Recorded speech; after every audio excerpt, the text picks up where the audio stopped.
Assalamualaikum warahmatullahi wabarakatuh. Bismillahirrahmanirrahim. Innal hamdalillah nahmaduhu wa nasta'inuhu wa nastaghfiruh wa na'udzu billahi min shururi anfusina wa sayyiati a'malina.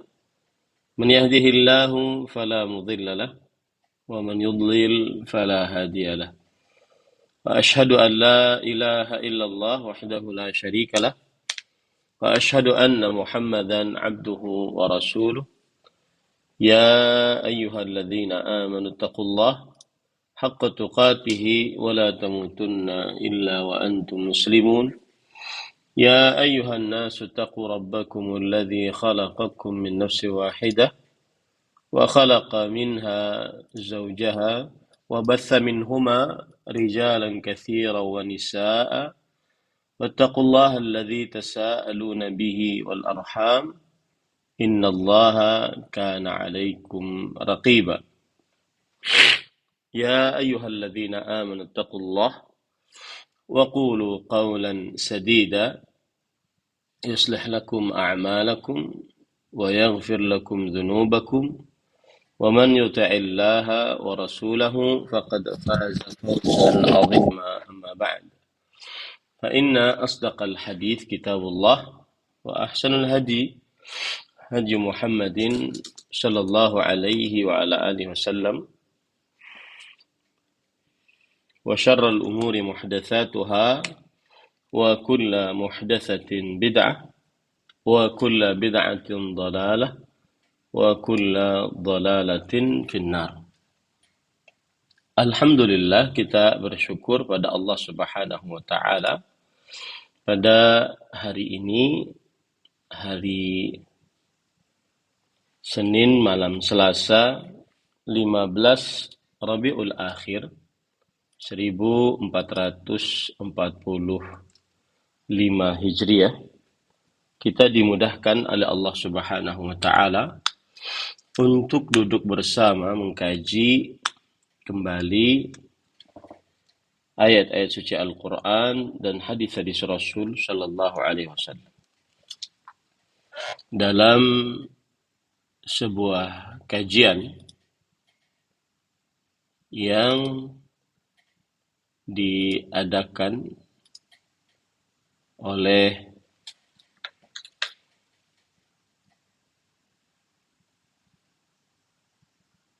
Info Kelas Muslimah kalau tidak salah ya, mohon maaf kalau salah.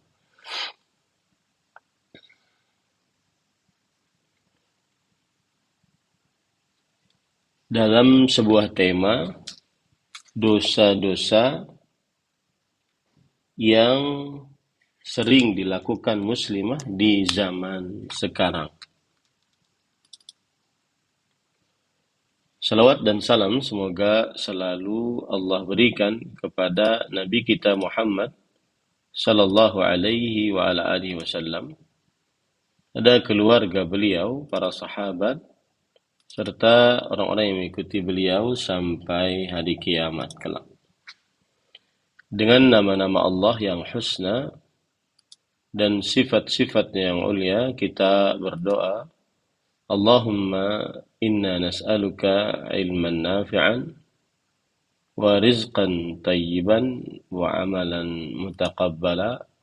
Allahumma amin. Ahibati fillah, afanillah wa iyyakum, kaum muslimat yang semoga selalu Allah Subhanahu wa taala berikan afiat dan keberkahan di dunia dan di akhirat. Tema yang kita angkat pada kesempatan kali ini adalah dosa-dosa yang sering dilakukan muslimah zaman sekarang. Dosa-dosa artinya adalah tarku ma'mur wa fi'lu mahdhur. Dosa pengertiannya adalah meninggalkan yang diperintah dan mengerjakan yang dilarang. Atau bisa juga diartikan dosa adalah khilafut ta'ah, kebalikan dari ketaatan kepada Allah Subhanahu wa taala.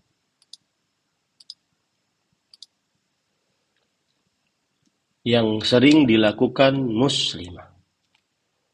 Sebenarnya semua dosa itu umum, baik untuk muslim laki-laki atau muslimah perempuan. Tetapi memang ada dosa-dosa yang disebutkan di dalam dalil-dalil syariat yang khusus untuk muslimah. Di zaman sekarang maksudnya adalah zaman yang kita ada sekarang ini. Padahal dosa-dosa itu juga pernah ada di zaman dahulu. Akan tetapi mungkin di zaman sekarang terlihat jelas oleh kita tentang dosa-dosa tersebut. Baik. Ahibati fillah, afanillah wa iyyakum. Kaum muslimat yang semoga selalu diberikan afiat oleh Allah Subhanahu wa taala. Sebelumnya kita ingin mendudukkan beberapa poin, yang mana poin ini penting untuk wanita muslimah ketahui. Di antara poin tersebut adalah yang disebutkan oleh Fadilat Syekh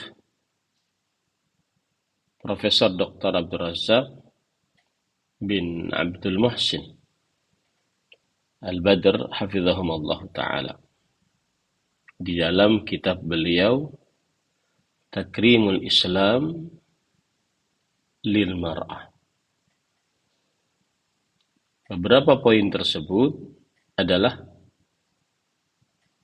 yang pertama, yaitu an ya'lam al-'abdu ilm al-yaqin anna ahsan al-ahkam wa aqwamaha wa akmalaha wa ajmalaha ahkamu rabbil alamin wa khaliqil khalqi ajma'in. Seorang hamba meyakini dengan seyakin-yakinnya bahwa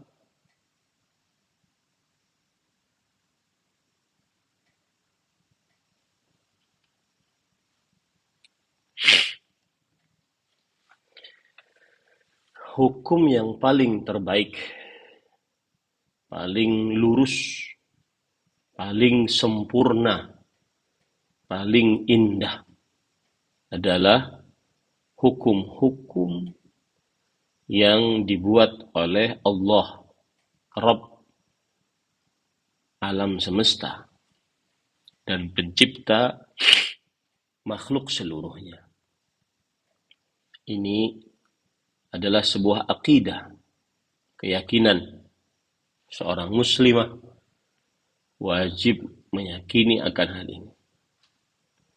Apapun yang diputuskan oleh Allah dari hukum-hukum, maka itu adalah yang paling bagus, paling lurus, paling sempurna, paling baik. Allah Subhanahu wa ta'ala berfirman, dalam surat At-Tin ayat 8. Alaihissallahu biahkamil hakimin. Bukankah Allah Subhanahu wa taala hakim pemutus keputusan yang paling bijaksana?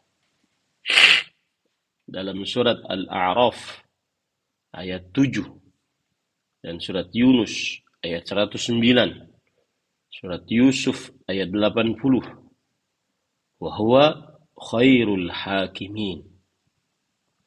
Dan dia Allah Subhanahu wa taala sebaik-baik hakim pemutus keputusan. Begitu juga dalam surat Al-Maidah ayat 50. Allah Subhanahu wa taala berfirman, "Wa man ahsanu minallahi hukman liqaumin yuqinun." Yang artinya, dan siapakah yang lebih baik dari Allah hukum dan keputusannya? Ini semua untuk orang-orang yang yakin. Nah, ini wajib kita jadikan sebagai sebuah akidah di dalam qalbu kita, bahwa hukum Allah adalah yang paling bagus, paling lurus, paling sempurna, paling indah.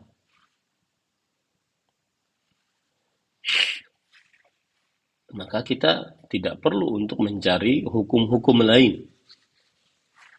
Yang kedua adalah an yudrikal abdu anna sa'adatahu wa karamatahu murtabitatun tamamal irtibat bi ta'atihi li rabbih wa iltizamihi bi ahkamih wa anna haddahu wa nasibahu min dhalika bihasabi haddihi wa nasibihi min at-ta'ati wal iltizam. Yang kedua adalah seorang hamba wajib untuk meyakini bahwa kebahagiaannya, kemuliaannya sangat terikat dengan ketaatannya kepada Allah Subhanahu wa taala dan pelaksanaannya terhadap hukum-hukum Allah Subhanahu wa taala. Dan bahwa kadar kebahagiaannya berdasarkan kadar ketaatannya dan kepatuhannya kepada Allah Subhanahu wa taala. Nah, ini harus diyakini baik-baik. Ya, jangan sampai seseorang jika ingin bahagia malah jauh dari hukum Allah Subhanahu wa taala. Ingin bahagia, taatlah kepada Allah. Kebahagiaanmu sebesar ketaatanmu kepada Allah Subhanahu wa taala. Allah berfirman di dalam Al-Qur'an dalam surat Asy-Syams ayat 9 sampai 10. Qad aflaha man zakkaha wa qad khaba man dassaha. Yang artinya sungguh telah beruntung siapa saja yang mensucikannya, mensucikan dirinya. Dan sungguh telah rugi malang siapa saja yang mengotorinya dengan maksiat kepada Allah Subhanahu wa taala. Allah juga berfirman dalam surat An-Nisa ayat 31. In tajtanibu kaba'ira ma tunhauna ankum nukaffir ankum sayyi'atikum wa nudkhilkum mudkhalan karima.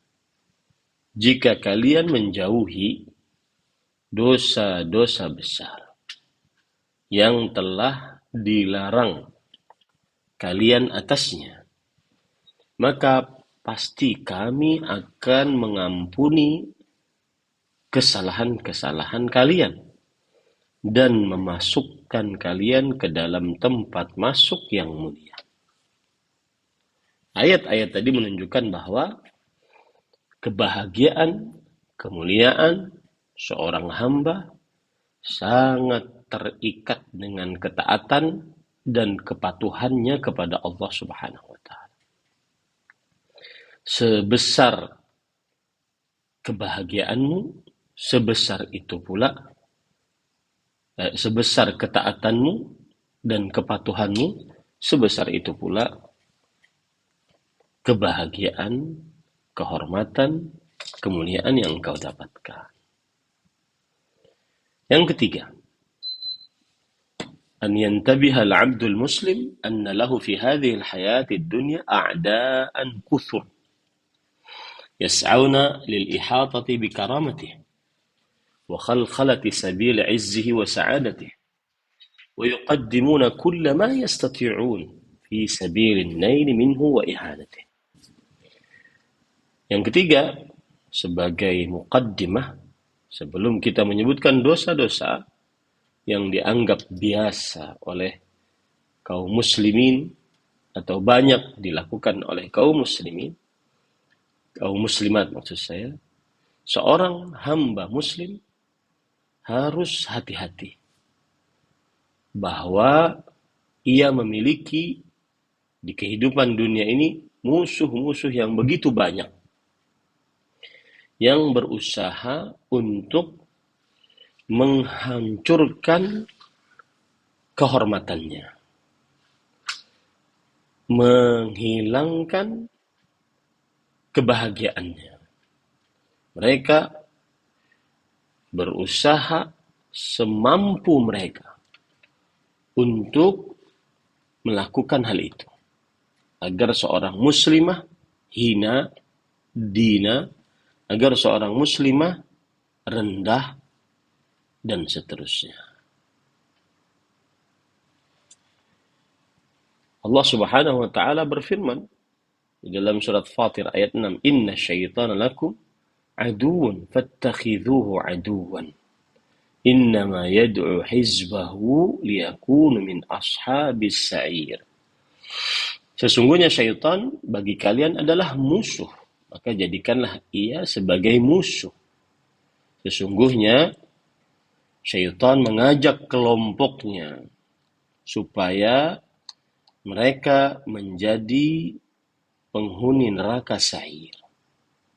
Maka wajib atas setiap muslimah agar berhati-hati dari setiap musuh yang ingin merendahkan muslimah, yang ingin merenggut kehormatan muslimah, yang ingin menghinakan muslimah.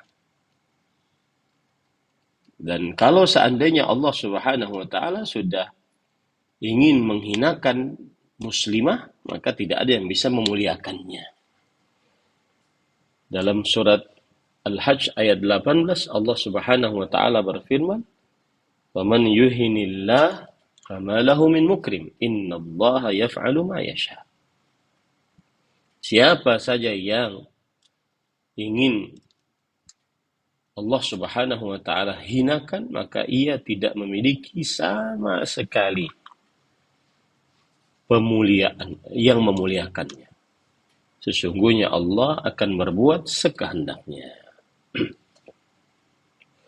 Yang keempat, an yu'mina anna taufiqahu wa salaha amrihi wa istiqamata halihi wa tahaqquqa karamatihi biyadi sayyidihi wa maulahu rabbil izzati subhanah.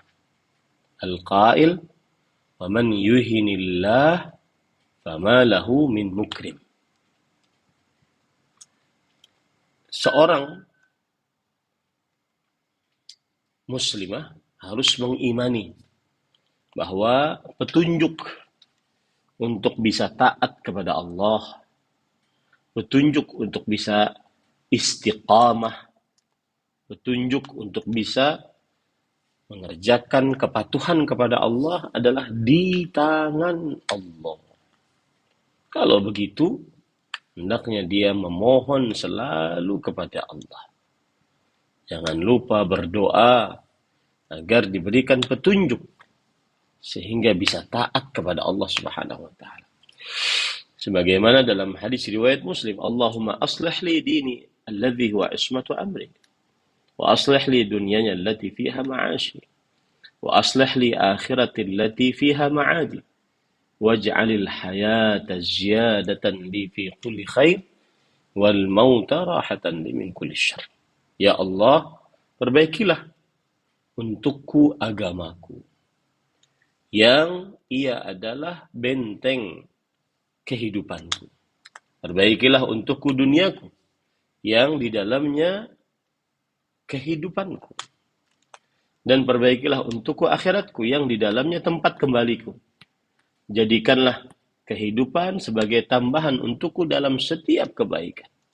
Dan jadikanlah kematian sebagai istirahat bagiku dari setiap keburukan. Nah ini. Ahibati fillah, afanillah wa iyyakum. Yang kelima, an yaj'ala akbar hammi fi hadhihi al-hayati dunya an yakuna kariman 'inda Allah. Seorang wanita muslimah hendaknya menjadikan cita-cita tertingginya adalah di kehidupan dunia dia mulia di sisi Allah Subhanahu wa taala. Cita-cita tertingginya di kehidupan dunia adalah menjadi seorang yang mulia di sisi Allah Subhanahu wa taala. Allah Subhanahu wa taala berfirman di dalam surat Al-Hujurat ayat 13, "Inna akramakum 'indallahi atqakum." Sesungguhnya yang paling mulia di antara kalian di sisi Allah adalah yang paling bertakwa. Rasulullah Shallallahu Alaihi Wasallam ditanya dalam hadis riwayat Bukhari, "Man akramun nas?" Siapa manusia yang paling mulia? Rasulullah Shallallahu Alaihi Wasallam bersabda, "Akramuhum atqahum." Yang paling mulia di antara manusia, yang paling bertakwa di antara mereka. Itu yang harus ada dalam benak setiap muslimah. Di zaman sebagian orang ingin viral, akhirnya mengerjakan hal-hal yang aneh-aneh, bahkan kadang-kadang merendahkan kehormatannya sebagai seorang wanita muslimah. Maka salah satu tekad yang harus ada di dalam benak seorang muslimah adalah bagaimana mulia, tapi di sisi Allah, bukan di sisi manusia. Kadang ada yang jual aurat, umbar aib demi viral. Nah, ini karena tidak mengetahui bahwa tekad yang paling utama sebenarnya adalah di dunia ini bagaimana dia mulia di sisi Allah. Yang keenam, yang terakhir, sebagai muqaddimah pendahuluan terhadap tema kita, bahwa annal mar'ah ala wajhil khusus yalzamuha an ta'lama anna ahkam asy-syar' al-muta'alliqah bi sya'niha muhakkamatun ghayat al-ihkam mutqanatun ghayat al-itqan la naqsa fiha wala khalal la dhulma fiha wala zalal kaif la wahiyya ahkamu khairul hakimin ahkamu khairil hakimin wa tanzilu rabbil alamin al-hakimu fi tadbirih al-basiru fi bi'ibadih al-alimu bima fihi sa'adatuhum wa falahahum wa salahuhum fid dunya wal akhirah. Seorang wanita muslimah secara khusus hendaknya dia meyakini bahwa hukum-hukum syariat yang khusus berkaitan dengan wanita muslimah benar-benar bijaksana, dengan puncak kebijaksanaan, benar-benar detil, dengan puncak kedetilan. Tidak ada kekurangan di dalamnya, Tidak ada kezaliman di dalamnya. Tidak bagaimana tidak ada kezaliman dan kekurangan? Karena dia adalah hukum dari Allah yang maha bijaksana. Hukum yang turun dari Allah, Rabb semesta alam, yang maha bijaksana dalam pengaturannya, yang maha mengetahui hamba-hambanya, di mana kebahagiaan hamba tersebut, keberuntungan hamba tersebut, kebaikan bagi hamba tersebut di dunia dan di akhirat. Nah, ini 6 perkara yang harus dipahami baik-baik, ya. Karena nanti kalau kita sudah menyebutkan hal-hal tersebut, hal dari dosa-dosa yang sering dilakukan muslimah di zaman sekarang, tidak ada lagi berat menerima nasihat tersebut. Tidak ada lagi kesal menerima bahwa ini adalah dosa, karena sudah memahami apa yang disebutkan tadi dari 6 perkara. Taib, yang pertama, dosa yang dianggap atau yang sering dilakukan muslimah di zaman sekarang, yaitu yang pertama dan paling utama adalah dosa kufur terhadap kebaikan suami dan dosa suka mencaci, melaknat, merendahkan suami. Ini adalah dosa besar dan sering dilakukan di zaman sekarang. Dan subhanallah, yang bermain media sosial pasti dia mengetahui bahwa di media sosial tersebar seakan-akan istri itu adalah penguasa terhadap suami, suka marah-marah, suka mengekang suami, menghina suami, mengeplak suami. Nah, ini didikan media sosial.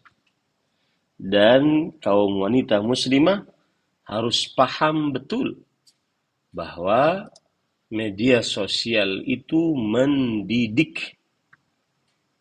Ya. Tinggal seorang wanita muslimah harus melihat apakah didikannya baik atau buruk. Nah, kan itu banyak tersebar di media sosial. Seakan-akan digambarkan seorang istri itu adalah seorang istri yang suka mencaci, melaknat, menghina, merendahkan seorang suami. Dan juga suka tidak berterima kasih terhadap suami. Ini dosa yang sering dilakukan muslimah di zaman sekarang. Dan itu dosa besar. Karena dosa ini diancam dengan neraka. Karena pengertian dosa besar adalah kullu dzambin khatamahu Allah binar au la'nah au azab au ghadab. Setiap dosa yang diancam oleh Allah dengan neraka, laknat, atau siksa, atau murka. Dalil yang menunjukkan akan hal ini, di antaranya Rasulullah sallallahu alaihi wasallam bersabda dalam hadis yang diriwayatkan oleh Imam Bukhari dari Abu Sa'id Al-Khudri. Ya ma'syaran nisa, tasaddaqna. Wahai para perempuan, bersedekahlah. Fa inni ra'aitukunna aktsara ahlin nar. Sesungguhnya aku melihat kalian penghuni neraka paling banyak. Lalu para perempuan berkata, "Wa bima dzalika ya Rasulullah?" Dengan sebab apa hal tersebut, wahai Rasulullah sallallahu alaihi wasallam? Para wanita menjadi penghuni neraka yang paling banyak. Rasulullah sallallahu alaihi wasallam menjawab, "Tukthirna al-la'na wa takfurna al-ashir." Kalian banyak melaknat dan banyak kufur terhadap al-ashir. Baik, kita bahas dulu tentang banyak melaknat. Perhatikan baik-baik, ibu-ibu, saudari-saudari muslimah yang dimuliakan oleh Allah Subhanahu wa taala, yang dimaksud dengan banyak melaknat adalah, saya ambilkan dari perkataan-perkataan para ulama.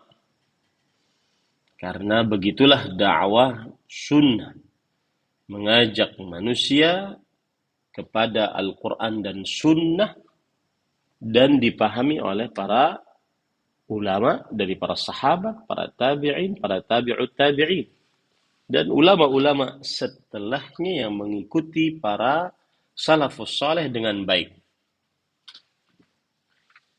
Dan itulah yang namanya ilmiah.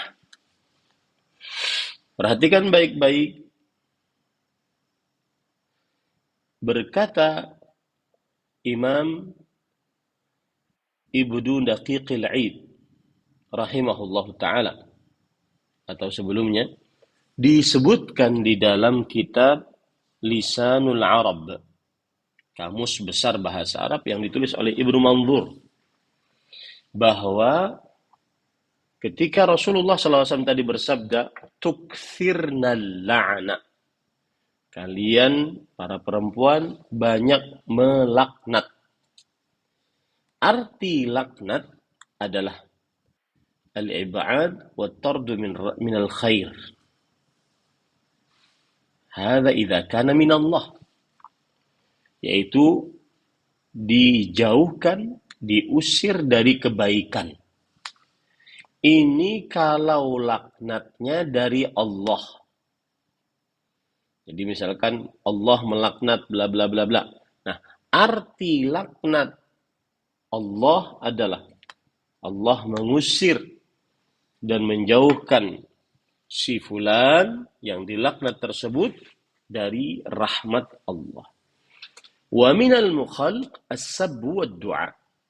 Adapun laknat jika itu dari manusia, seperti dalam hadis ini, istri sering melaknat, maka maknanya adalah as-sabbu wad-du'a wasyatmu wal kalamul qabih.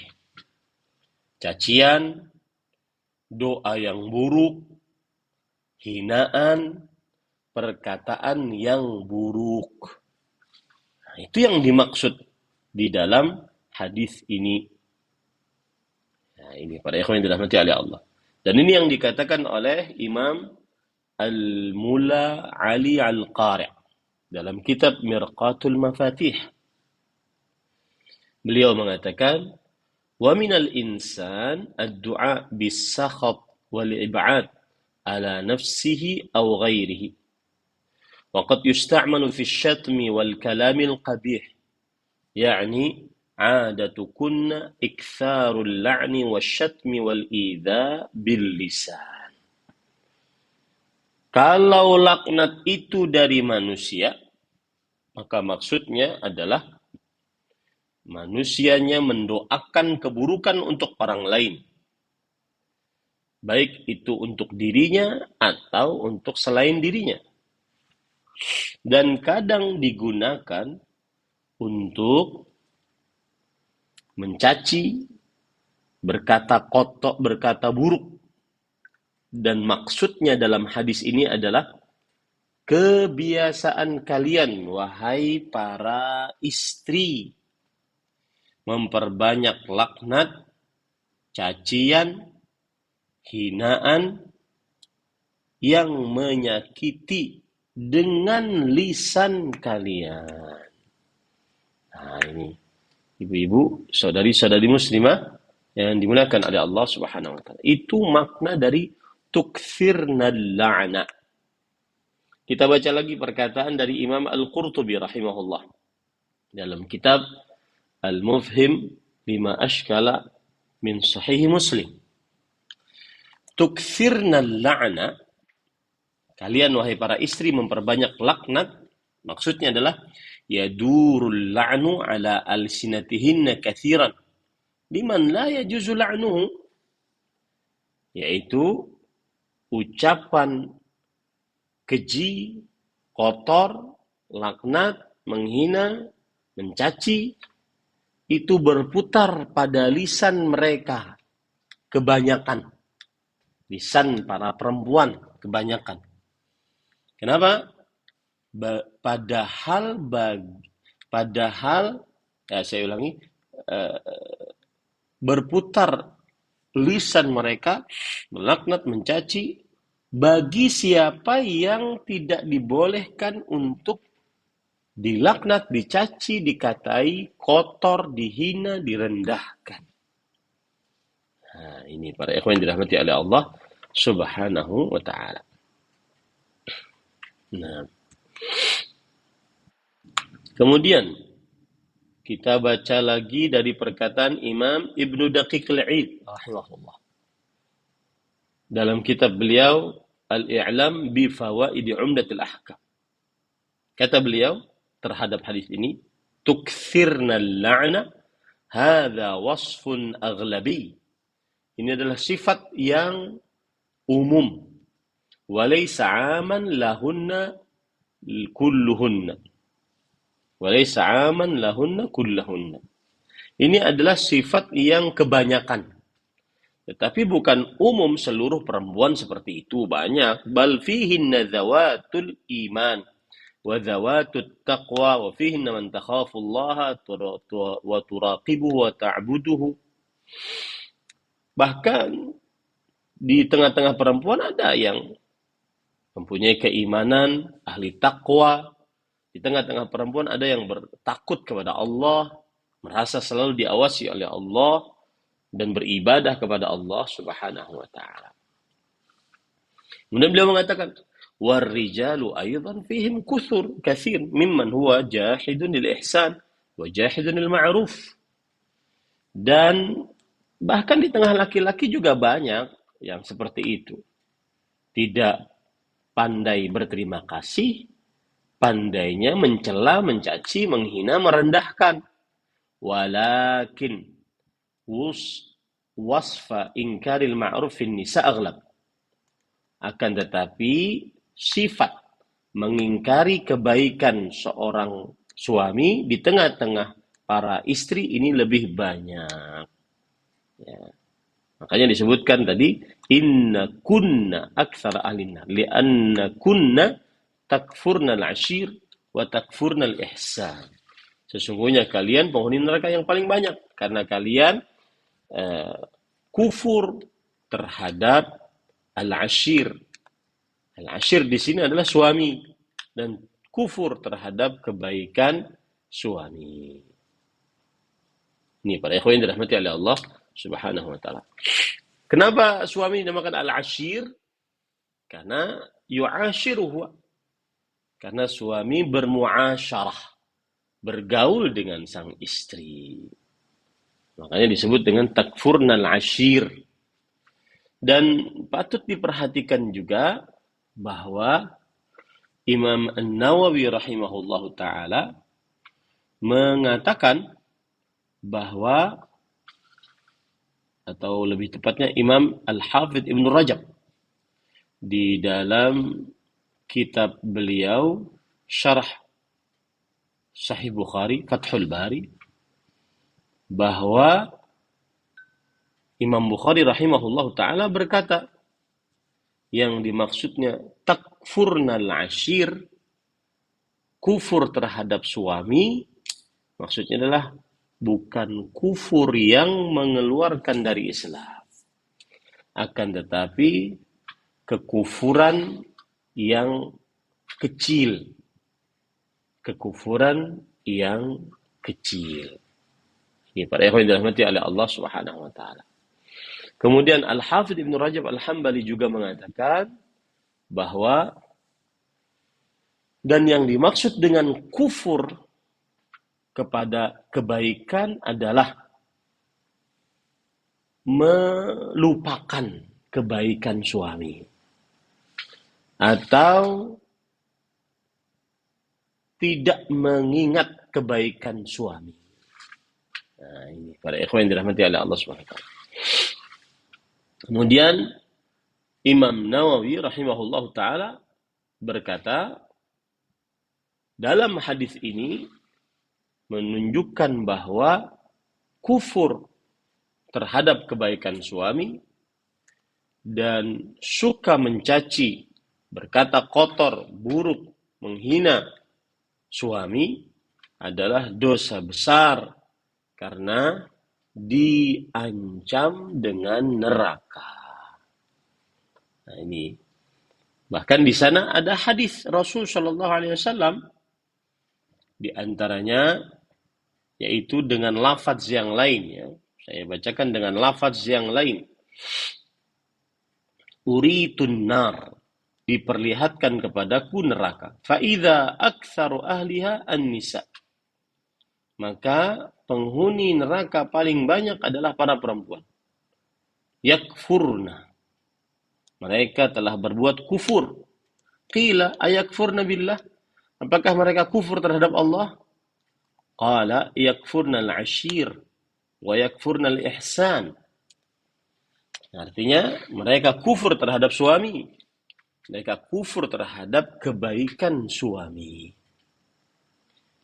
Bagaimana contoh kufur terhadap suami? Yaitu dengan cara melupakan kebaikan suami.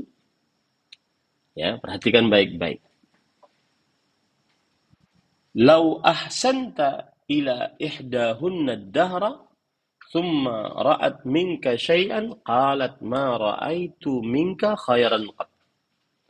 Jikalau engkau, wahai suami, berbuat baik kepada salah seorang istrimu sepanjang engkau menjadi suami istri, kemudian suatu saat ia melihat sesuatu yang tidak mengenakkan di dalam hatinya, yaitu dalam hati istri, maka sang istri langsung mengatakan, aku tidak pernah melihat kebaikan apapun darimu.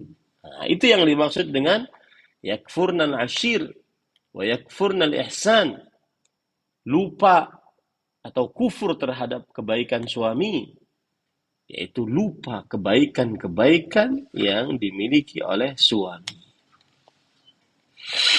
Ini para ikhwan yang dirahmati oleh Allah Subhanahu wa taala. Begitu juga dalam hadis yang diriwayatkan oleh Imam Bukhari dalam kitab Al-Adabul Mufrad dan sanadnya jayyid, dikatakan oleh Al-Hafidz atau oleh Imam Al-Albani rahimahullah, bahwa Asma binti Zaid Al-Ansariyah bercerita, suatu ketika Nabi Muhammad SAW melewatiku. Kemudian aku bersama teman-temanku.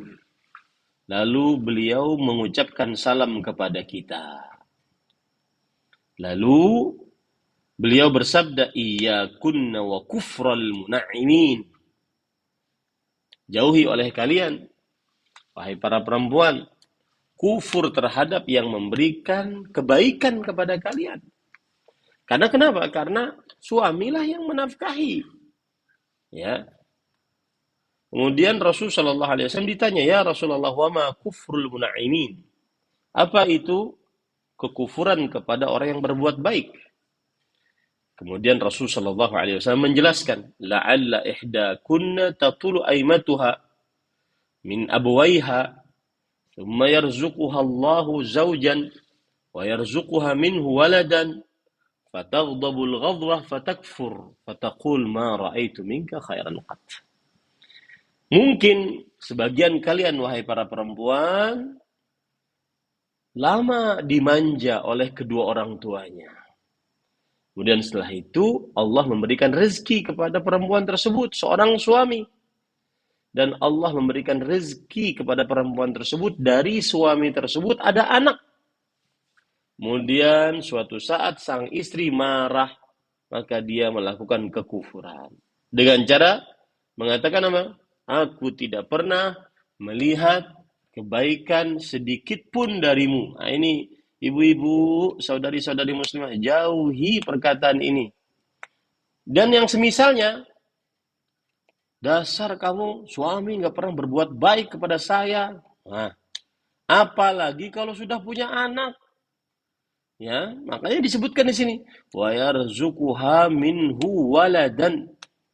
Dan Allah memberikan rezeki kepada istri tersebut dari suami tersebut seorang anak. Itu adalah kebaikan paling baik dari sang suami kepada istrinya. Yaitu dengan adanya suami akhirnya punya anak. Oh, bayangkan kalau seandainya ada orang-orang yang sudah lama menikah tidak punya anak. Nah, kebaikan suami adalah memberi anak. Bagaimana anaknya sudah 5 kemudian dia mengatakan kamu tidak pernah berbuat baik kepada saya. Nah, ini hati-hati ya ibu-ibu, saudari-saudari muslimah. Apalagi seorang wanita muslimah hidupnya sangat bergantung kepada pemberian suami. Ini bukan berarti kalau seandainya sang istri dia punya pemasukan dan tidak terlalu bergantung kepada suami, kemudian dia boleh berkata kotor, kasar, menghina, merendahkan, kemudian kufur terhadap kebaikan suami. Bukan. Tetapi penekanannya adalah istri tersebut terlebih lagi tidak memerlukan suami. Maka sungguh sangat tidak tahu diri jika sering berkata kasar, kotor, keji, ya, kemudian mengingkari, menolak kebaikan-kebaikan suami. Rasulullah SAW bersabda dalam hadis riwayat Imam An-Nasai dengan sanad yang sahih, disahihkan oleh Imam Al-Albani rahimahullah, la yanzurullah ila imra'ah la tashkuru li zawjiha wa hiya la tastaghni anhu. Allah tidak melihat kepada seorang istri yang tidak bersyukur terhadap kebaikan suaminya, padahal dia sangat tergantung dengan suaminya. Nah, ini ibu-ibu, saudari-saudari muslimah yang harus dipahami baik-baik. Itu dosa besar, dosa yang sering dikerjakan oleh wanita muslimah di zaman sekarang atau dari zaman dahulu juga. Nah, dosa besar yang kedua, dosa yang dianggap biasa oleh sebagian wanita muslimah dan akhirnya banyak dikerjakan wanita muslimah di zaman sekarang. Apa itu? Dosa tabarruj. Ya, perhatikan baik-baik, dosa tabarruj. Ibu-ibu, saudari-saudari muslimah yang dimuliakan oleh Allah Subhanahu wa taala,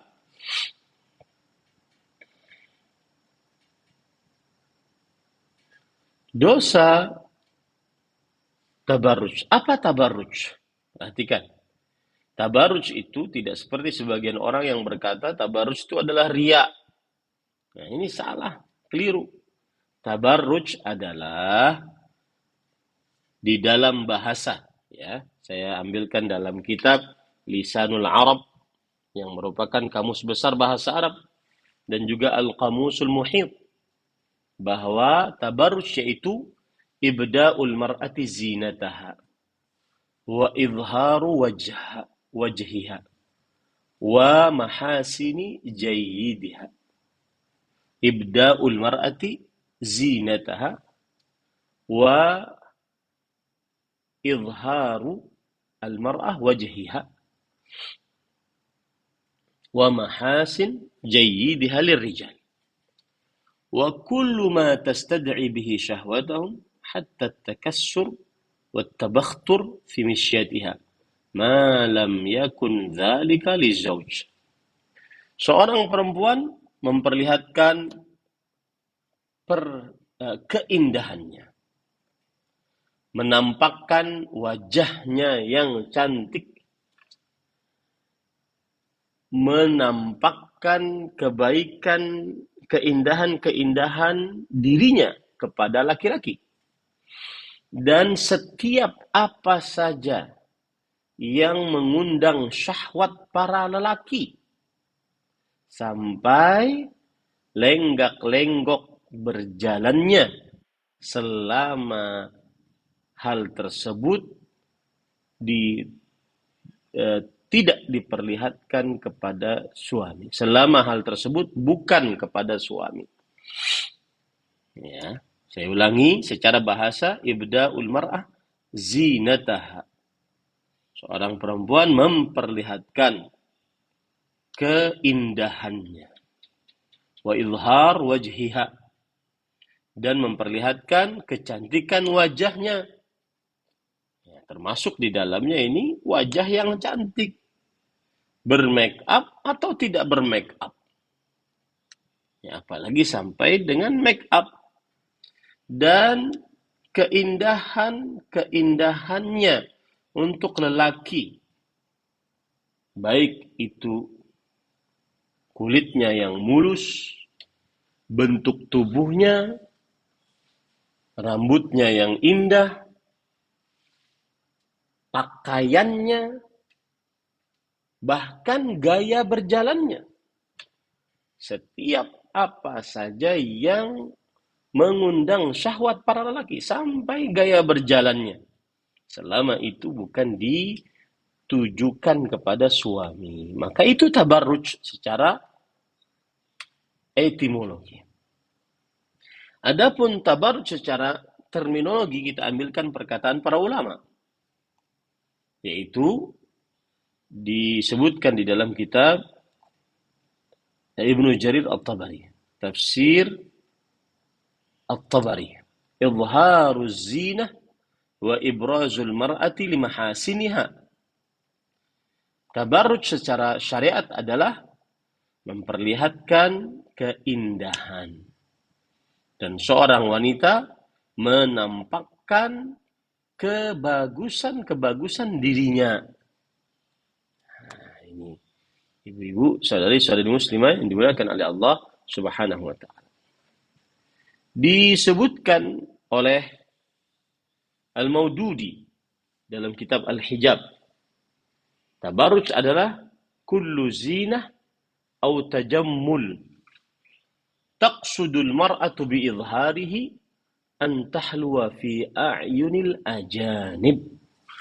Setiap keindahan atau kebagusan seorang wanita bermaksud memperlihatkannya agar manis di dalam pandangan para lelaki yang bukan mahramnya.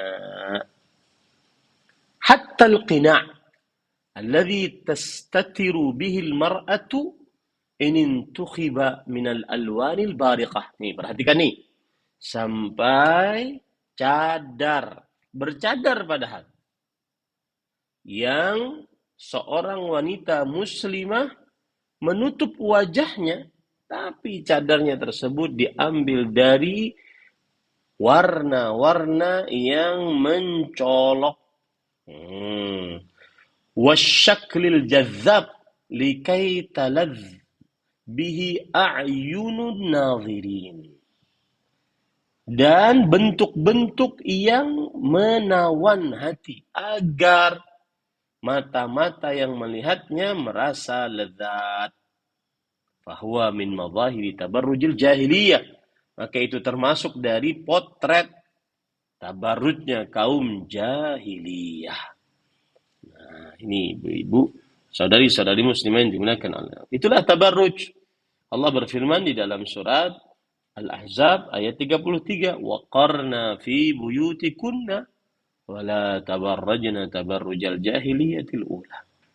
Hendaklah kalian diam di rumah-rumah kalian dan janganlah kalian bertabarruj sebagaimana wanita jahiliyah bertabarruj.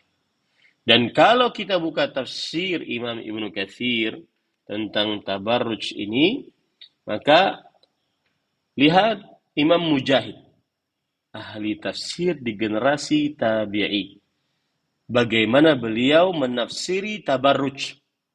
Kata beliau, kanatil mar'ah takhruju tamshi baina yaday rijal, fadzalika tabarrujul jahiliyah. Dahulu seorang perempuan keluar rumahnya, berjalan di hadapan para lelaki. Hanya sekedar berjalan. Apalagi sampai seliweran, mondar-mandir di hadapan laki-laki. Apalagi sampai duduk bareng, makan bareng. Ya, dan di zaman sekarang subhanallah.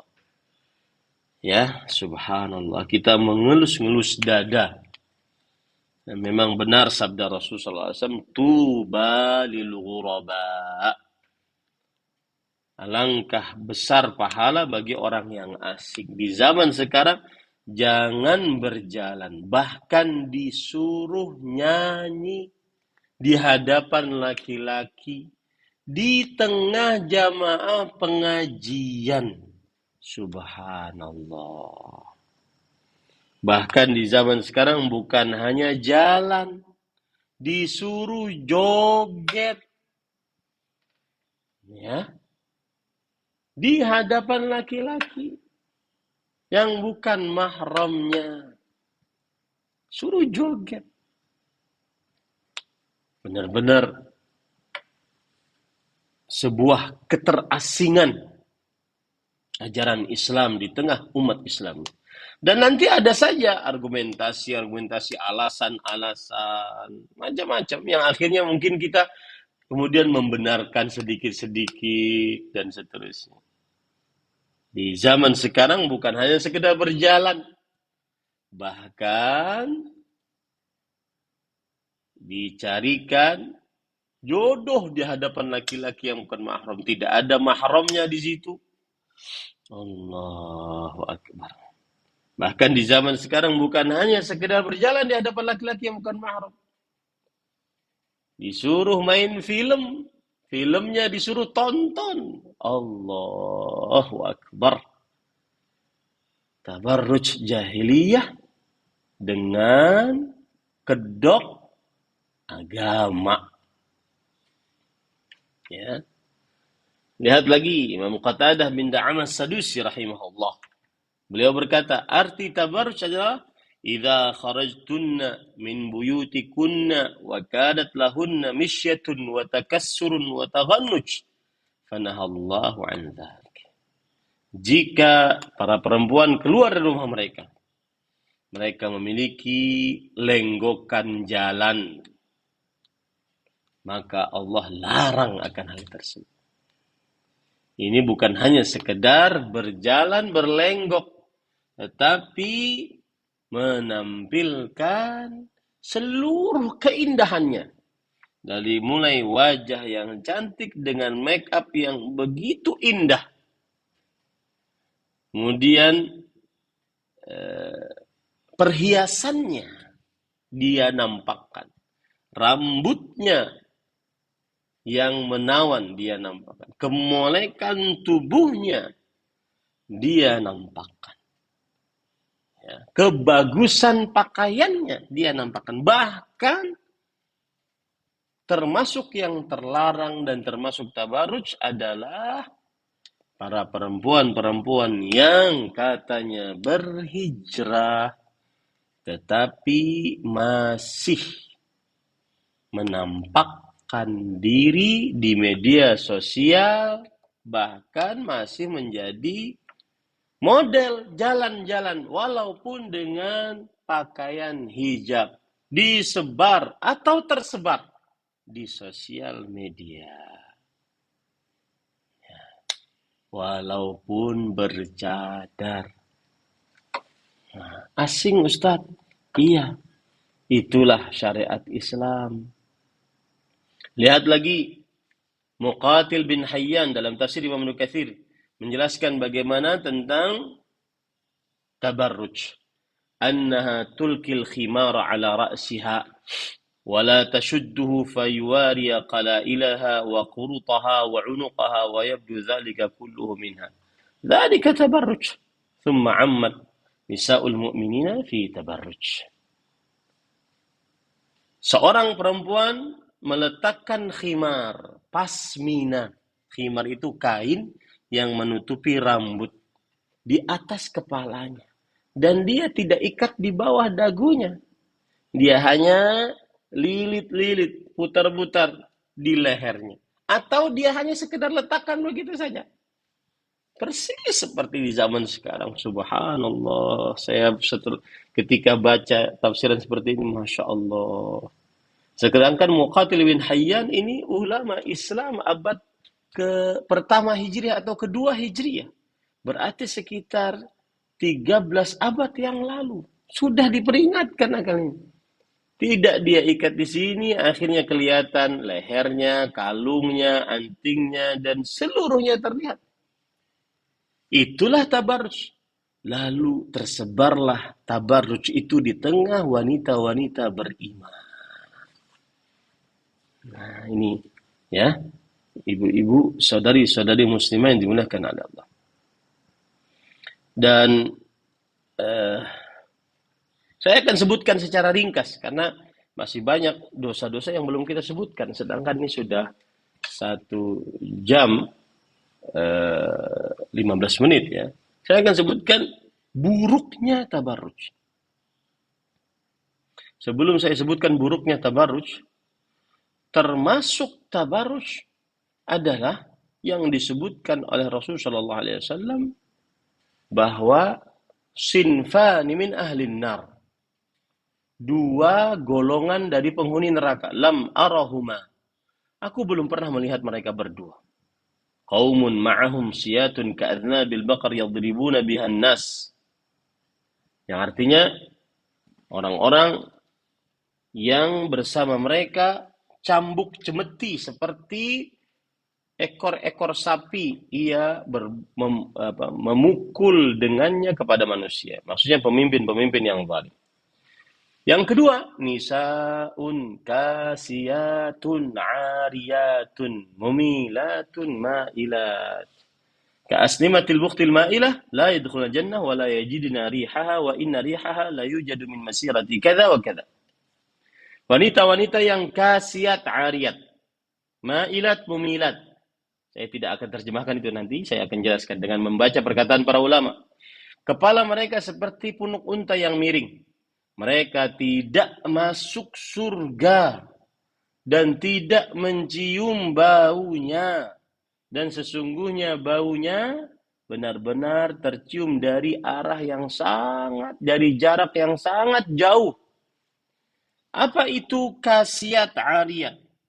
Wanita-wanita yang kasiyat ariyat. Kata Imam An-Nawawi rahimahullahu ta'ala, di dalam kitab beliau Al-Minhaj Syarah Nawawi ala Sahih Muslim, takshifu syai'an min badaniha idharan li jamaliha fahunna kasiyatun 'ariyat. Yang artinya seorang wanita menampakkan sesuatu dari tubuhnya, memperlihatkan kebagusan tubuhnya, keindahan tubuhnya. Ini yang disebut dengan wanita kasiyat 'ariyat. Berarti sebagian tertutup, sebagian terbuka. Wa qila yalbasna thiyaban riqaqan tasifu ma tahtaha kasiyatin 'ariyat fil ma'na. Ada yang mengatakan lagi, tafsiran yang kedua, perempuan memakai pakaian yang tipis menerawang, mensifati apa yang ada di bawah kain tersebut.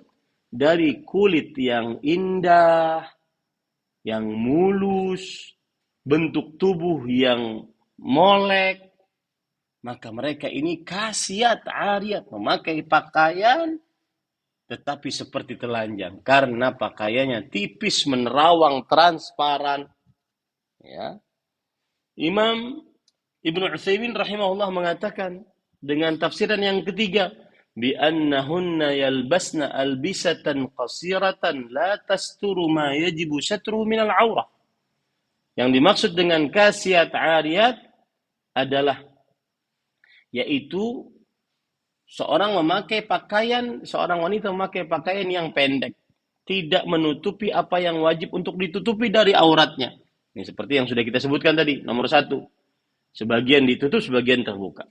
Wa fussira bi annahunna yalbasna albisatan khafifatan la tamna' min ru'yati ma wara'aha min basyaratil mar'ah. Ini juga seperti yang sudah ditafsirkan dengan tafsiran yang kedua. Memakai pakaian yang tipis, menerawang, transparan sehingga tidak menahan pandangan dari apa yang ada di balik kain tersebut dari kulit perempuan. Yang ketiga, fussirat bi an yalbasna malabisa dayyiqah. Nah, ini yang ketiga, memakai pakaian yang sempit, ketat. Allah, alangkah banyaknya di zaman sekarang. Bahkan kadang-kadang seperti tidak berpakaian. Ya, pakaian-pakaian ketat, semua bentuk lekuk tubuhnya kelihatan. Wallahi, saudari-saudari muslimah, ini dosa besar. Coba perhatikan kenapa dosa besar. Ya, nah ini yang akan saya sebutkan sekarang. Buruknya tabarruj. Yang pertama, tabarruj itu adalah maksiat kepada Allah dan Rasulnya.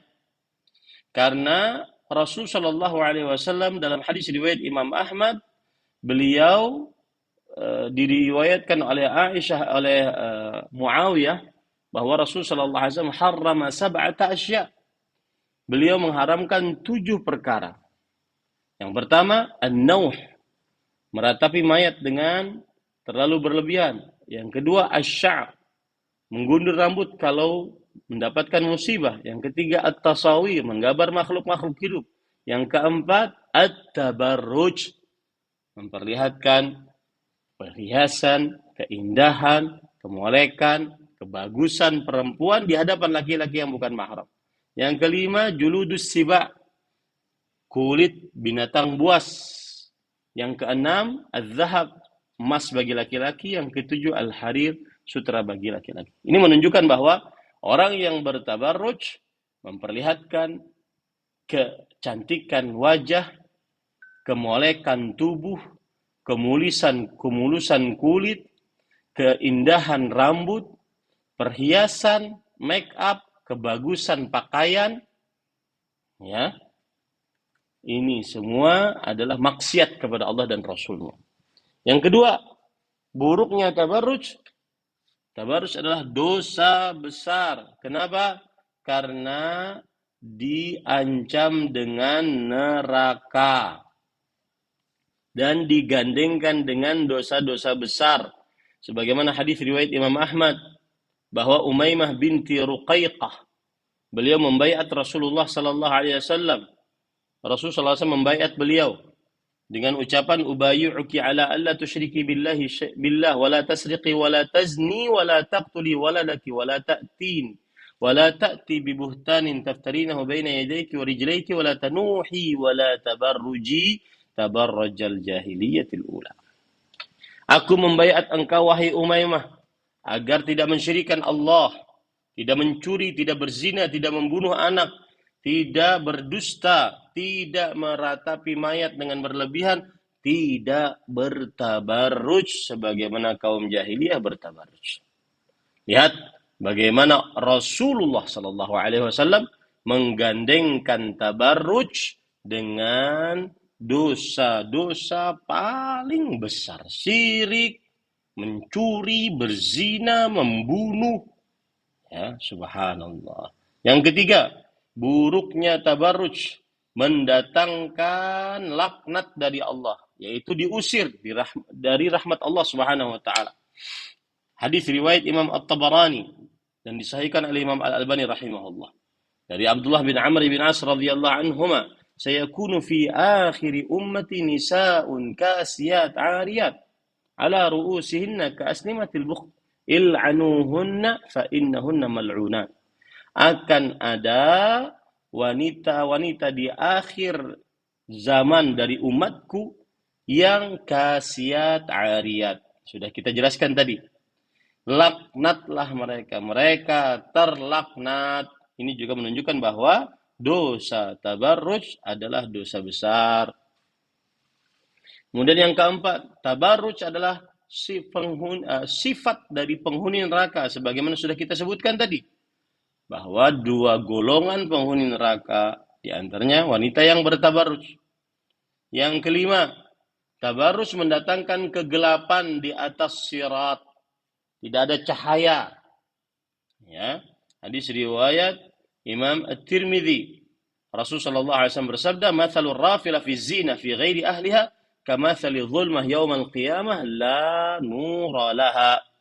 Perumpamaan wanita yang bertabarruj tidak di hadapan suaminya seperti kegelapan pada hari kiamat. Seperti kegelapan pada hari kiamat. Tidak ada cahaya sama sekali. La nura laha. Ya. Kemudian yang keenam, tabarruj adalah kemunafikan. Bagaimana hadis riwayat Imam Baihaqi dan disahihkan oleh Imam Al-Albani rahimahullah. Rasulullah SAW bersabda, wa syarru nisaikumul mutabarrijat al-mutakhayyilat wa hunnal munafiqat la yadkhulnal jannah minhunna illa mithlul ghurabil a'am. Dan istri perempuan kalian yang paling buruk adalah wanita-wanita yang bertabarruj tetapi menghayal masuk surga. Mereka adalah wanita-wanita munafik. Tidak masuk surga dari mereka kecuali seperti burung gagak yang paruhnya merah. Dan itu adalah burung gagak yang sedikit sekali. Kemudian yang ketujuh, tabarruj disebut oleh Allah sebagai perbuatan fahisyah. Perbuatan yang balagat al-fuhsh, balagatil ghayah fil fuhsh. Perbuatan yang kejinya sampai kepada puncak. Allah berfirman dalam surah Al-Baqarah ayat 268, "Asy-syaitan ya'idukumul faqra wa ya'murukum bil fahsya." Syaitan menjanjikan kepada kalian kemiskinan dan memerintahkan perbuatan fahsya. Nah, ini para ikhwan yang dirahmati oleh Allah. Kemudian yang ke 8. Tabarruj adalah mengikuti ajaran iblis. Karena iblis membuat Hawa dan Adam bertelanjang. Ini ajaran iblis. Tabarruj adalah ajaran iblis. Ya. Yang ke-9, tabarruj adalah kebiasaan kaum Yahudi dan Nasrani. Nah, ini. Rasul sallallahu alaihi wasallam bersabda tentang perempuan Yahudi Nasrani. Kanat imra'ah min bani Israel qasiratan tamshi ma'a imra'ataini tawilataini fattakhadhat rijlaini min khashab wa khataman min dhahab mughallafan bitin thumma hashathu miskan wa huwa atyabut tib famarrat bainal mar'atain falam ya'rifuha faqalat biyadiha hakadha. Adalah seorang wanita dari Bani Israel. Orangnya pendek. Jalan di antara dua perempuan yang tinggi. Lalu dia memakai sepatu hak tinggi agar sama-sama tinggi. Lalu memakai cincin dari emas yang diminyak wangi. Dan dia minyak wangi, misik yang paling wangi. Lalu dia berjalan di antara dua perempuan tadi. Orang-orang tidak kenal dia sampai akhirnya dia tercium bau wanginya. Tabarruj kebiasaan kaum Yahudi Nasrani itu 9. Buruknya tabarruj, ya, yang zaman sekarang sudah sangat mengkhawatirkan. Mengkhawatirkannya bukan yang pakai bukan yang membuka aurat, bahkan yang pakai jilbab. Saya jujur saja masih ingat betul dulu ketika di media sosial masih jarang perempuan-perempuan yang berjilbab, apalagi bercadar, tampil di media sosial, eh, tampil di media sosial, bahkan sampai berjoget. Sangat jarang. Sampai akhirnya ada yang memperbolehkan berjoget. Melihat istrinya diperlihatkan berjoget di hadapan laki-laki yang bukan mahram, masukkan ke media sosial, kemudian memberikan pembelaan akan hal itu. Saya khawatir itulah pelopor dari perempuan-perempuan bercadar atau berjilbab yang sekarang bercadar berjilbab ikut-ikutan joget di media sosial, dan itu tabarruj. Hati-hati, hati-hati. Nah, sekarang yang ketiga. Dosa besar yang sering dilakukan oleh wanita muslimah di zaman sekarang adalah yaitu terlalu meratapi kematian dan musibah sampai merobek baju, menggundul rambut, kemudian tidak mau makan dan minum. Kenapa ini khusus untuk perempuan? Kan laki-laki juga melakukannya. Karena disebutkan di dalam hadis perempuan. Rasul sallallahu alaihi wasallam bersabda dalam hadis riwayat Imam Abu Dawud, la'ana Rasulullah sallallahu alaihi wasallam an-naihah wal mustami'ah. Rasulullah sallallahu alaihi wasallam melaknat wanita-wanita yang terlalu meratapi kematian dan memperdengarkan suara-suara tangisan saat mendapat musibah. Begitu juga dalam hadis Rasul sallallahu alaihi wasallam, an-naihah idza lam tatub qabla mautiha tuqam yaum al-qiyamah wa 'alaiha sirban qatiran wa dir'un jarab. Wanita yang terlalu berlebihan meratapi musibah, jika ia belum bertobat sebelum meninggalnya, maka nanti di hari kiamat akan diberdirikan dengan memakai pakaian dari arang panas dan baju dari besi yang berkarat. Nah, ini yang ketiga. Yang keempat, ini saya percepat ya, karena sudah 1,5 jam kita. Yaitu wanita yang menyakiti tetangganya. Meskipun ahli ibadah, lisannya tidak dijaga. Hadis riwayat Imam Ahmad dari Abu Hurairah radhiyallahu an, beliau berkata, "Ya Rasulullah, inna fulanata yudhkaru min kathrati salatiha wa siyamiha wa sadaqatiha ghaira annaha tu'dhi jiranaha bilisaniha." Qala hiya finnar. Wahai Rasulullah, sesungguhnya fulana, perempuan, disebut banyak sholatnya, puasanya, sedekahnya, tapi dia menyakiti tetangganya dengan lisannya. Maka Rasulullah SAW mengatakan dia di dalam neraka. Nah, kemudian yang kelima ya, kalau tidak salah ya.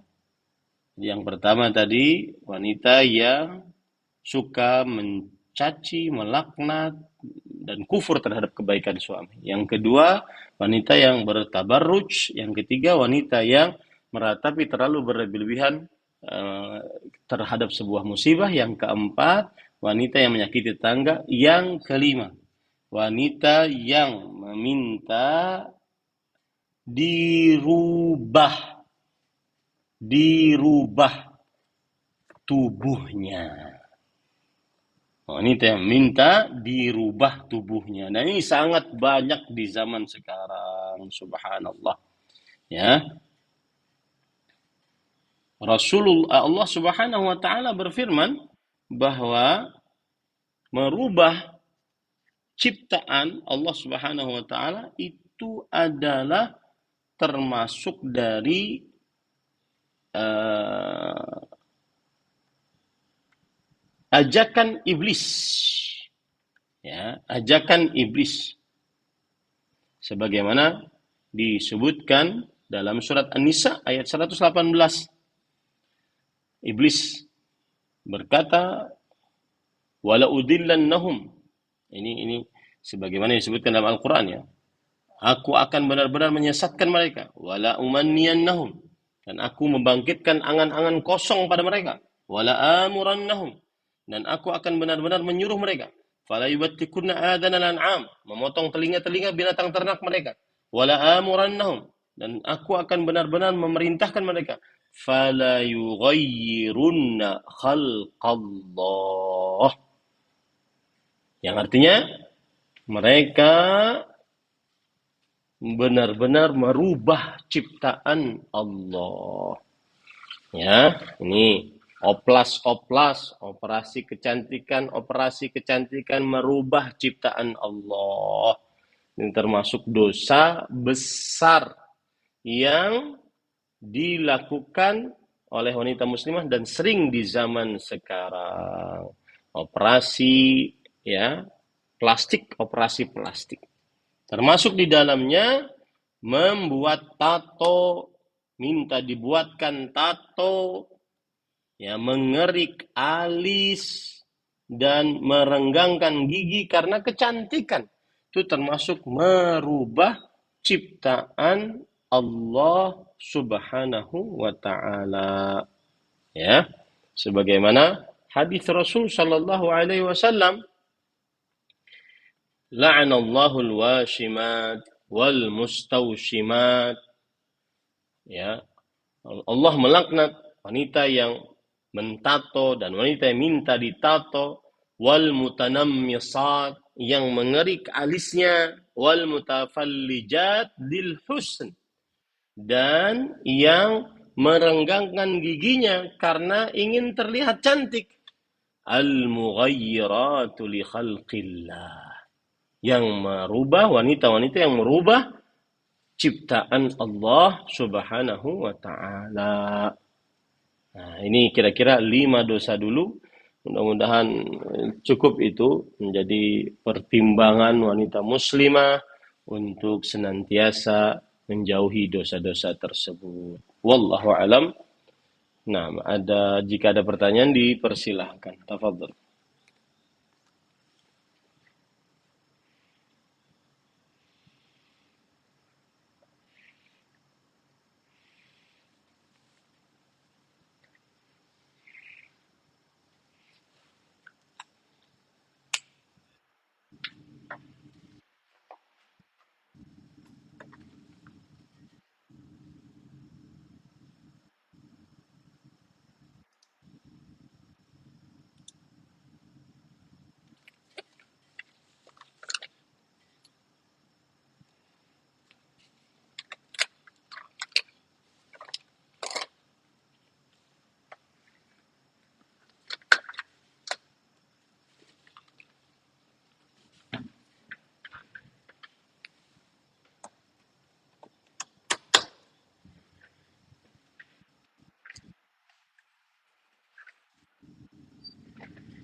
Waalaikumsalam warahmatullahi wabarakatuh.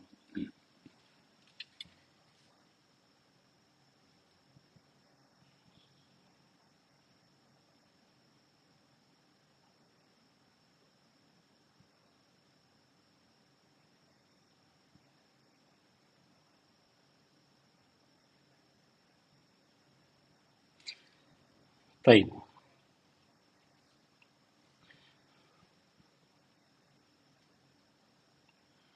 baik.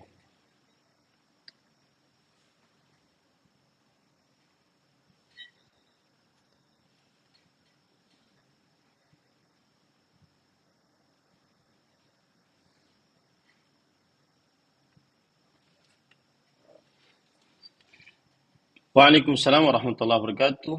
Afwan. Waalaikumsalam warahmatullahi wabarakatuh. Bismillah, walhamdulillah, wassalatu wassalamu ala rasulillah, wa ala alihi wa ashabihi ajma'in, amma ba'd. Pertanyaan yang pertama adalah tentang memakai henna dan memakai kotek pada kuku ataupun kuku palsu. Maka perhatikan baik-baik.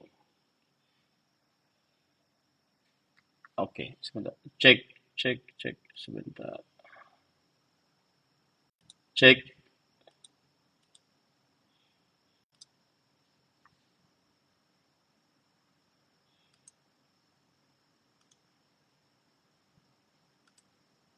Cek. Cek. Cek.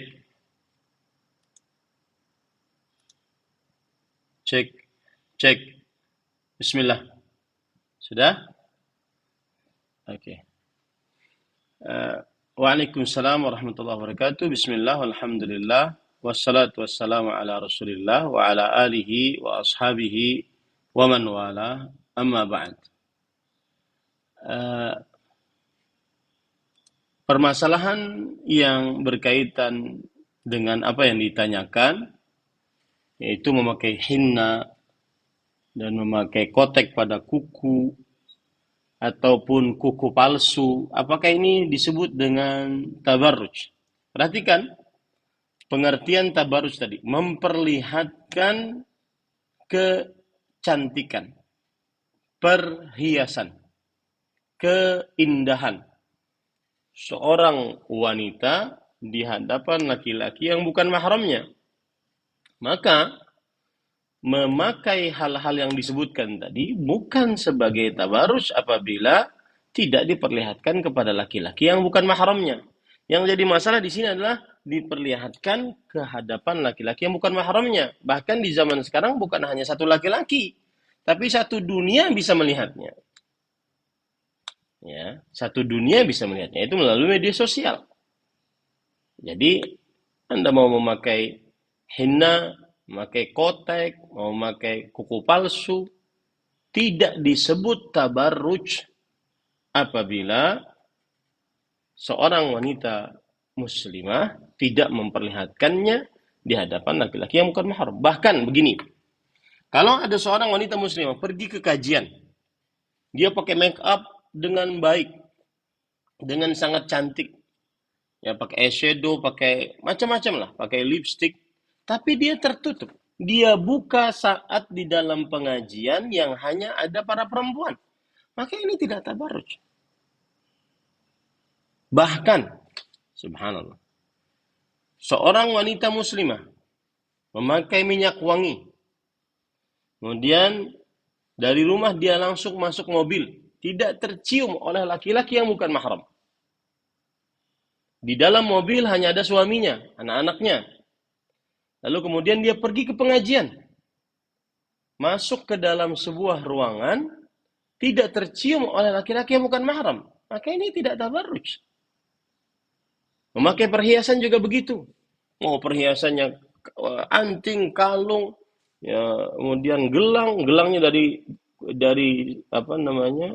Pergelangan tangan sampai siku dia pakai, asalkan tidak diperlihatkan di hadapan laki-laki yang bukan mahram. Itu intinya. Nah, nih ya para ikhwan yang dirahmati oleh Allah Subhanahu wa taala. Nah, adapun pemakaian kotek, yaitu pemakaian sesuatu yang menutupi kuku. Maka asal hukumnya dia boleh, karena dia tidak permanen. Yang tidak boleh adalah ketika dia permanen, merubah ciptaan Allah. Begitu juga memakai kuku palsu. Tidak mengapa, asalkan tidak permanen. Tetapi yang tidak diperbolehkan adalah apabila dia sedang berwudu, kemudian airnya, koteknya itu menahan air wudunya. Nah, itu yang tidak boleh. Dia harus hilangkan, dia harus lepas kuku palsunya tadi. Sehingga air wudunya mengenai kukunya dan mengenai kulitnya. Wallahu a'lam. Nah.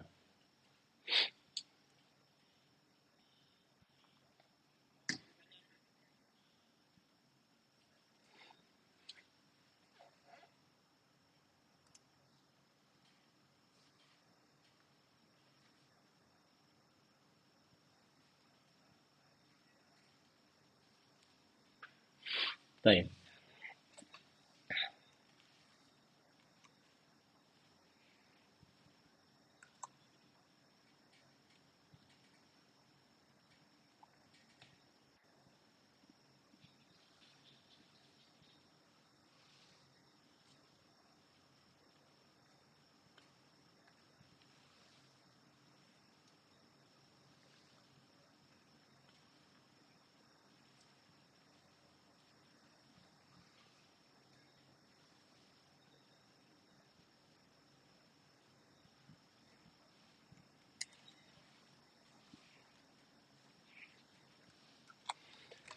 Bismillah, walhamdulillah, wassalatu wassalamu ala rasulillah, wa ala alihi wa ashabihi wa man walah, amma ba'd.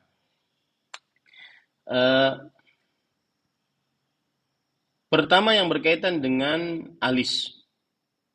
Ketika dia bercadar tapi alisnya masih terlihat, maka ini kita kembalikan kepada permasalahan yang terjadi khilaf di antara para ulama, yaitu apakah wajah termasuk dari aurat atau tidak yang ditutup dari laki-laki yang bukan mahramnya.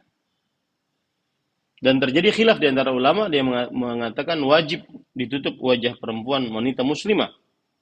Dan ada yang mengatakan hanya dianjurkan, tidak wajib. Tetapi seluruhnya sepakat bahwa menutup wajah lebih afdal daripada membukanya. Kalau seandainya seseorang mengambil wajib menutup wajahnya, maka pada saat itu tidak mengapa dia memperlihatkan kedua matanya yang dengannya dia bisa melihat. Akan tetapi tidak halal baginya untuk memperlihatkan dua alisnya, kemudian dahinya, pipinya, karena dia berpendapat bahwa itu wajib untuk ditutup. Dan Allah Subhanahu wa taala berfirman dalam Al-Qur'an surah Ahzab ayat 59, "Ya ayyuhan nabi qul li azwajik wa banatik wa nisa'il mu'minin yudnina 'alayhinna min jalabibihin. Dzalika adna an yu'rafna fala yu'dzain. Wa kana Allah ghafuran rahima." Wahai Nabi, katakanlah untuk istrimu, anak perempuanmu, wanita-wanita beriman, agar mereka memanjangkan jilbab-jilbab mereka. Yang demikian itu lebih baik, lebih mudah untuk dikenal dan tidak ada yang mengganggunya. Allah Maha Ghafur dan Maha Penyayang. Abdullah bin Abbas radhiyallahu anhu ketika menafsiri surah Ahzab ayat 59 ini, dan juga Imam Qatadah rahimahumullah, dzalika an talwihi fawqal jabin wa tashudduhu thumma ta'tifuhu 'ala al-anf wa in dhaharat aynaha lakinnahu yasturu sadr wa mu'dhamul wajh. Yang demikian itu dia menutupi di atas dahinya dan mengikatnya, kemudian menutupi hidungnya dan terlihat kedua matanya, dan dia menutupi seluruh wajahnya. Nah, ini menunjukkan bahwa uh, alis bagi yang wajib memakai cadar, maka dia adalah ditutupi. Adapun yang mengatakan sunnah dan hanya afdal, tetapi dia bercadar, maka siogianya dia juga menutupnya, karena bagaimanapun alis termasuk keindahan seorang wanita muslimah. Allah berfirman, wala yubdina zinatahunna. Janganlah para perempuan memperlihatkan keindahan mereka. Salah satunya adalah alis. Makanya saya mengucapkan, alismu melelehkan gunung es para lelaki. Nah, lebih baik ditutup ya wanita-wanita muslimah. Nah, kemudian yang selanjutnya adalah eksisnya seorang wanita muslimah di media sosial. Silahkan eksis, tetapi tidak memperlihatkan anggota tubuhnya. Ataupun lebih baik, lihat kata saya, lebih baik suaranya juga tidak. Karena bagaimanapun Allah berfirman, "Fala takhda'na bil qaul, fayatma'a alladhi fi qalbihi marad." Janganlah seorang wanita melemah lembutkan dalam ucapan, maka laki-laki yang ada di dalam hatinya penyakit akan rakus dan tamak kepada perempuan tersebut. Maka lebih baik dia tidak mengeluarkan sampai suaranya. Ya, sampai suaranya. Adapun eksis dengan tubuhnya, walau siluet, lihat dari belakang, lihat dari tangannya, jempolnya, maka tidak memperlihatkan, karena al-mar'atu aurah idza kharajat istashrafaha syaitan. Wanita itu adalah aurat, jika ia keluar syaitan akan memperindahnya walau hanya jempolnya. Wallahu a'lam.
Bismillah, walhamdulillah, wassalatu wassalamu ala rasulillah wa ala alihi wa ashabihi wa man wala, amma ba'd. Hukum bekerja seorang wanita muslimah demi membantu tentang ekonomi keluarga. Jawabannya adalah, seorang wanita muslimah diperbolehkan untuk bekerja dengan berbagai macam batasan-batasan. Di antaranya, hendaknya pekerjaan yang dia kerjakan mubah untuk seorang wanita. 1. 2. Diizinkan oleh suami. 3. Wajib memakai hijab yang syar'i. 4. Wajib jauh dari bercampur dengan laki-laki yang bukan mahram. 5. Wajib tidak berdua-duaan dengan laki-laki yang bukan mahram. Tetapi meskipun kita katakan boleh bagi seorang wanita muslimah bekerja demikian, maka seorang istri mencukupkan dengan apa yang dia dapat dari suami.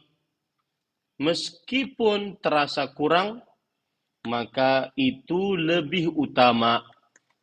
Dan kalau kita berbicara tentang qanaah, maka Imam As-Suyuti rahimahullahu ta'ala menyebutkan pengertian qanaah dengan 3 unsur. Yang pertama, yaitu ar-ridha bima a'tallah walau duna kifayah. Rela dengan pemberian Allah walaupun kurang dari cukup. Maka hendaknya seorang wanita muslimah melakukan qanaah dengan unsur yang pertama. Rela dengan apa yang dia dapat dari seorang suami walaupun terkadang terlihat kurang dari cukup. Yang kedua, tarkut tasyawuf ilal mafqud. Tidak mencari yang tidak ada. Ini qanaah. Yang ketiga, al-istighna bil mawjud. Mencukupkan dengan yang ada. Maka hendaknya seorang wanita muslimah sebelum dia bekerja keluar rumah, yang otomatis akan meninggalkan banyak pekerjaan rumah yang lebih wajib untuk dia kerjakan.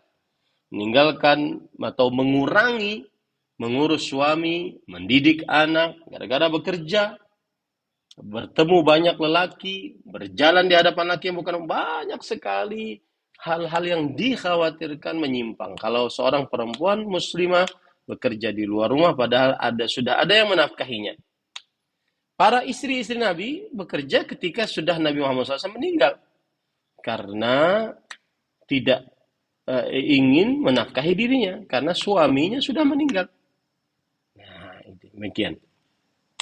Kemudian hukum meluruskan rambut atau mengeritingkan rambut. Jawabannya adalah selama tidak merubah secara permanen, maka diperbolehkan. Yang ketiga, hukum memakai behel. Jika untuk pengobatan, diperbolehkan. Tapi jika untuk lil husn, al-mutafallijat lil husn, yang merenggangkan atau memakai behel untuk kecantikan, maka ini tidak diperbolehkan karena mendapat laknat dan itu dosa besar. Wallahu alam. Ini yang bisa disampaikan pada kesempatan kali ini. Saya berterima kasih kepada panitia, yaitu Info Kelas Muslimah Al Khair Course. Semoga senantiasa selalu bisa berkontribusi dalam menyebarkan ilmu-ilmu keislaman. Wassallallahu nabiyana Muhammad walhamdulillahi rabbil alamin. Wassalamualaikum warahmatullahi wabarakatuh.